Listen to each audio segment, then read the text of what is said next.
Hello everybody, I'm back. It's been a while since I've made anything, recorded anything that is. 2 combines. 79 4400, the smallest machine they made. 8820 83 model, the biggest machine they made. Of course, we don't have a feeder house on here at the moment. Picked this machine up for scrap price.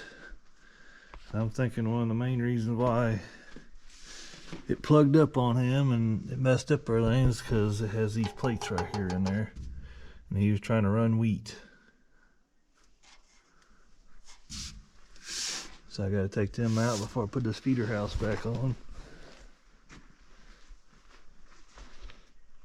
So what he did with that, the feeder house chain broke because he put a big slug in it and it all plugged up. So I bought new chain, just got done bolting them all together. The feeder house out of that combine. This was the shaft that was in it. Of course I broke a gear. This is what they did there. They broke this shaft, twisted that end off. I thought about trying to repair it, but I ended up buying this used shaft here for 200 bucks, which I don't think it's actually used. I think it's a brand new shaft. I know I searched around, and it was like $600 a lot of places, even if they had one aftermarket. And then Warrington Ag salvage yard, plus they sell some parts. They didn't have one, but they came across 2 shafts. They said $200 for a used one or $375 for a new one.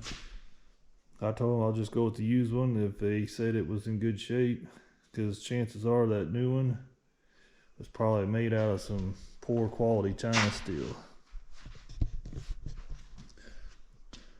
But I don't think that when I've looked it over, I can't see no marks where anything was locked onto it. I mean, these old sprockets, they got them screws that set into it. They leave little dimples into the old, part of the old shaft and everything. Of course, I got new sprockets for the new chain. A little bit of one thing I've been working on. I just got done repacking, regreasing most of these cultures. I don't know what the deal is with these grease certs, but I've got quite a few of them around here. They were all plugged up, would not take any grease. And them little certs there, but I've got them all done. I've got to go back and change some of these certs up here because they will not take, but I think I'm about to get more certs. I'm about all out. Next project on this drill, this cylinder here has blowed a seal or something out, so I'm going to have to unhook it, which is fairly simple. Pull the pin, slide the bar out, unhook the 2 hoses, take the other pin off. This little spring deal right here, you'll have to pull it out. I'm not 100% sure just yet, but you take it out so this part here comes down to get in there to rebuild the seals. And it's got another one up there too. But one of the updates on this I've done back here,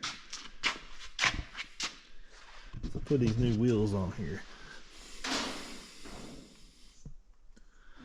Spike closing wheels. I don't know how good they're going to work.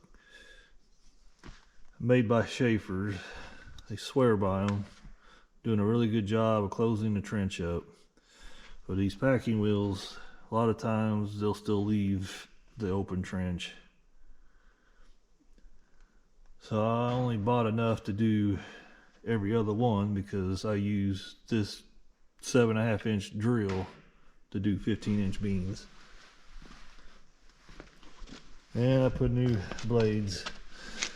on half the drill, because when I rebuilt this machine a few years ago, all new components everywhere, I only did every other row of disc because I was doing 15-inch beans.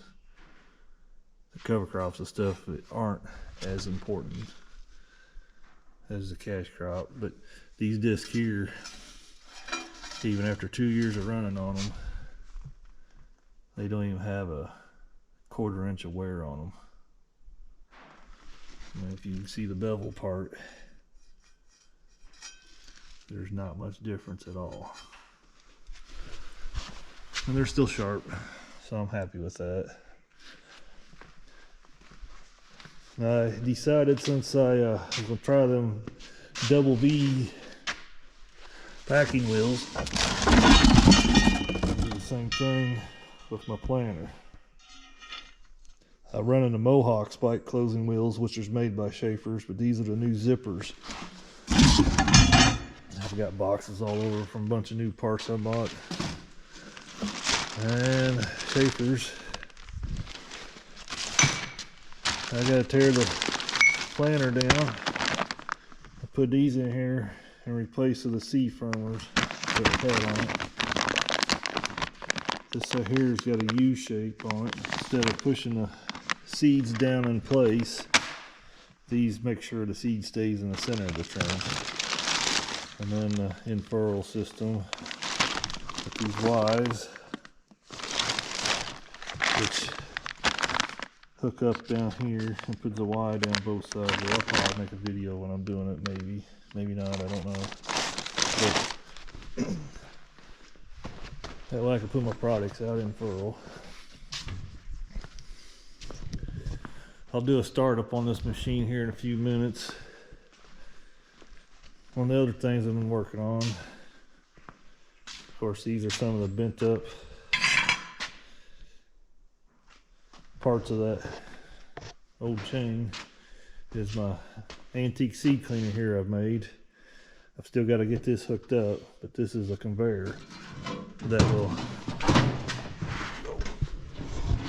it'll sit up in here like this, to where instead of filling that box up underneath there, it'll sit up to where I can put a big bag underneath this and it'll fill it up.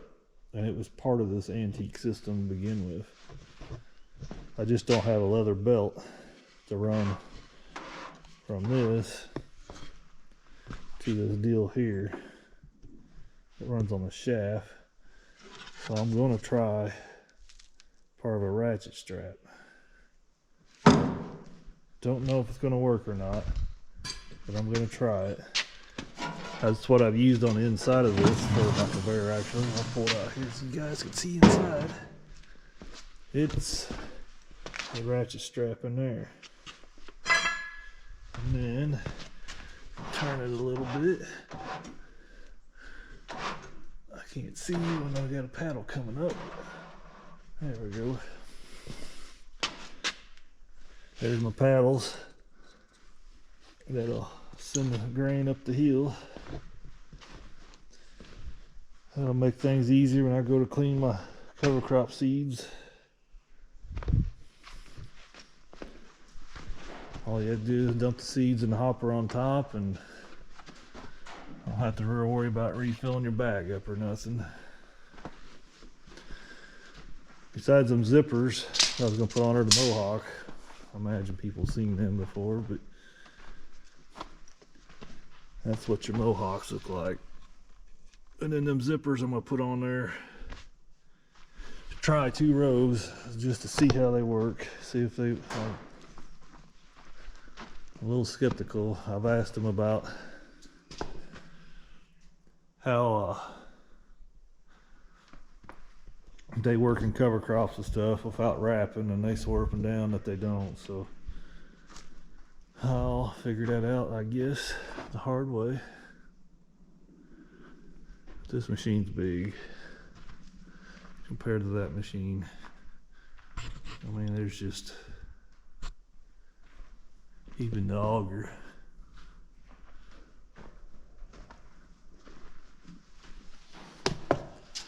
I mean, my back tires on this one are about the same size as my front tires on my other machine.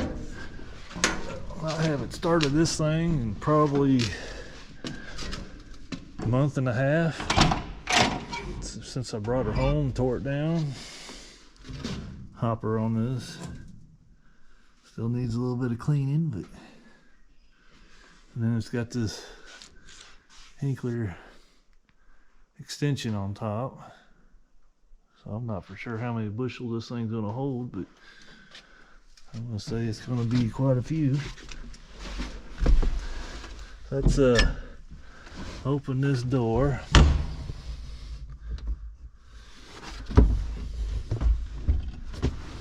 Okay.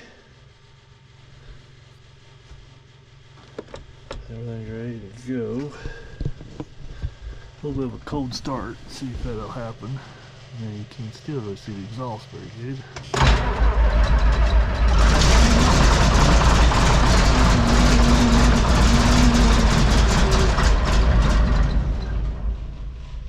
Uh-oh.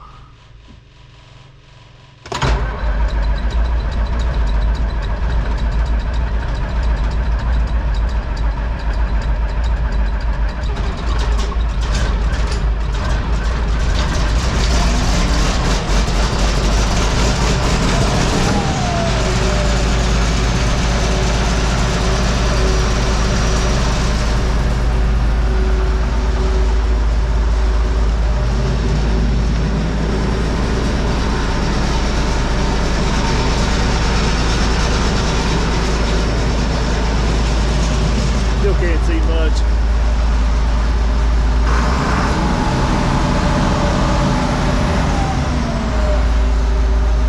Shut this thing off. You can't just turn the key off. That don't do no good.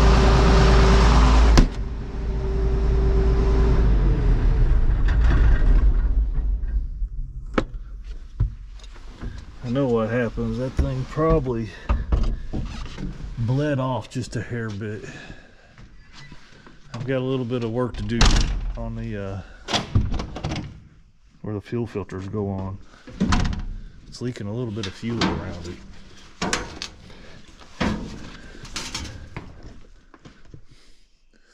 But it's got a lot of new parts. I don't know if anybody can see it in here because it's so dark, but this is new. The auger's new. It's all new parts there. It's got new chains inside of these. Return grain.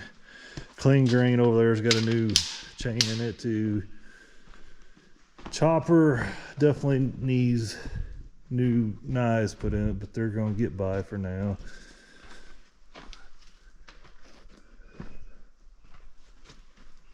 It's kind of dark, hard to see much, but I've got a lot of bags to get rid of. I'm pretty excited for it. I don't have a header to put on it yet. Still shopping around. Eventually I'll find something before harvest probably. And this machine here, I've got to tear a lot of stuff apart to put in some new bearings in it. Get her back up to going good, because this is going to be my corn machine and this is going to be my bean machine. Is what the plans are. It might change, especially since I just found out last Friday that I'm going to be planting a lot more corn this year than beans. Not really happy with that. I'm thinking there's going to be a better market for the soybeans just because everybody is going to be planting corn. Compressor crapped out on me. I bought a Vivor compressor because they were only $100. I almost got it hooked up. I got a new belt for it, and it needs to be a little bit longer. I can't get it to connect. The old compressor set back farther. Instead of setting it back here and rebending the tube or anything up, I did it that way just so it's simpler to hook up. Oil compressor's down there. It crapped out. Another thing I bought, little welding cart. I was tired of trying to weld stuff and not having my tank strapped down, always worried about it tipping over or something. Now it's all on a cart, rolls around. Even got drawers down here to put stuff, which I haven't really done anything yet. But it's supposed to have a handle right here, but this welder's too big for that handle to be on there. So I just left it off.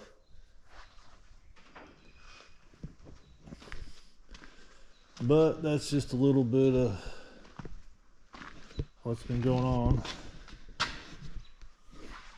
I'll try to make some more videos coming up. Maybe with this thing. I think I gotta do some more welding on it. Not real happy with the way some of these guides here look. I think I might build them up before I put my new shaft in.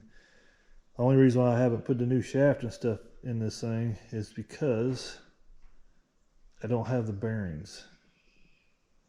I want to put new bearings in it. Of course, this one here, this bearing here, I did torch the locking collar off of it, and I put pullers and stuff on this thing, and I cannot get it to come off of there. So I think I'm gonna have to torch the bearing out of it.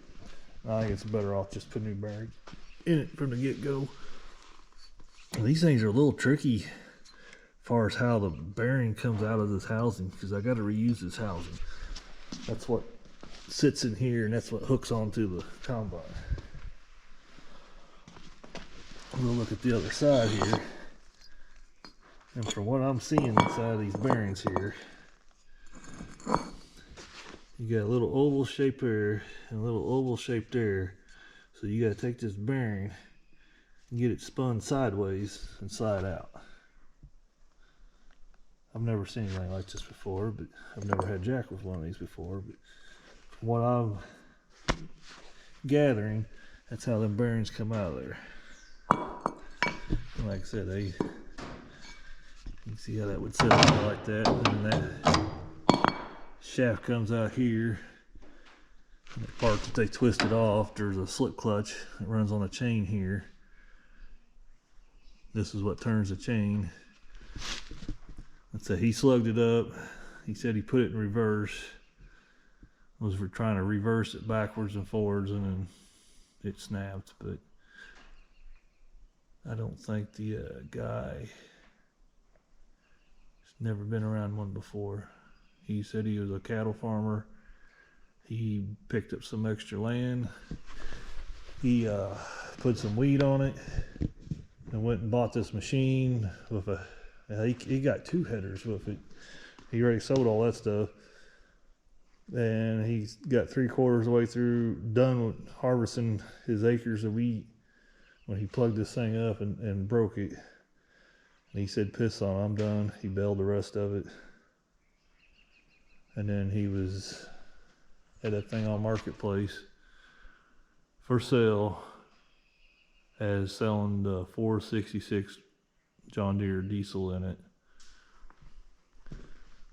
So I picked it up really cheap, which I messaged him. I seen it on there, and I was like, never hurts to ask. I asked him what was wrong with the machine. He told me he did this to it.